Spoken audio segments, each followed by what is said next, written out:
Hi, I am Michael Schaus. I'm the Communications Director for the Nevada Policy Research Institute, and today we're going to talk about employee freedom. Employee freedom is about putting workers in charge, and really in the case of Nevada that boils down to three main things. We want to expand the opt-out right that public sector workers experience. We want to make sure that there's such a thing as workers' choice policy, and most importantly, we want to make sure that union members have a democratic voice in who represents them. Most of us have heard about the right to opt out because of the Janus case. Just recently, Mark Janus sued a union that was covering his government job in Illinois, and basically this said that public sector workers have a right to opt out of their union and not financially support that union if they don't want to. This is a right that we've had here in Nevada. Unfortunately, it's been severely restricted. Teachers' unions, for example, only give their members 2 weeks in the middle of summer to opt out, and in some cases there are really nuanced laws. Up in Washoe County, for example, one person tried to opt out and was rejected from opting out because they didn't send their letter by certified mail.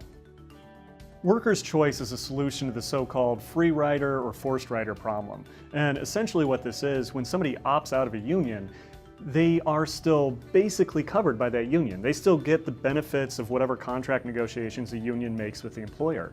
The unions don't like this because they say that that person is benefiting from union representation even though they don't financially support the union.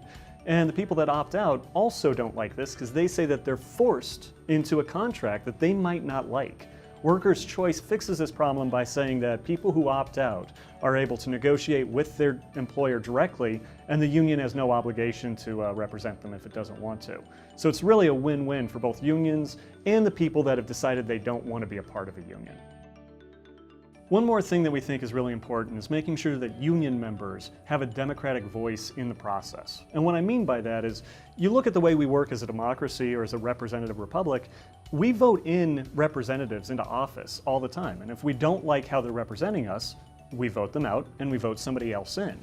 Union members don't have that luxury or that right when it comes to the collective bargaining agent that represents them in the workplace. Often they just inherit a collective bargaining agent, and they are stuck with the union regardless of whether or not they feel that union's representing them well. Here in Clark County, for example, we have almost 20,000 teachers. Only 2 of them were actually around when the current union was voted into power.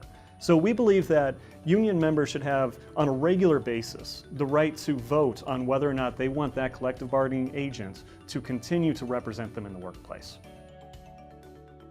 Public sector workers would benefit the most from all these reforms. And the reason why is, right now the union system is set up really to insulate and protect the union leadership and the status quo.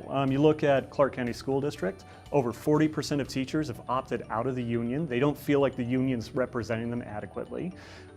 You also have the state union and the local union kind of at war with each other, fighting over all the remaining dues members. And I think there's a really important lesson to take away from that. With these various employee freedom reforms, it would really force the union to make sure that they're addressing the needs, wants, and desires of their members.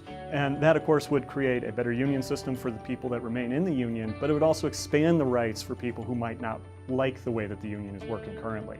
So both union members and non-union public employees would benefit the most from all 3 of these reforms.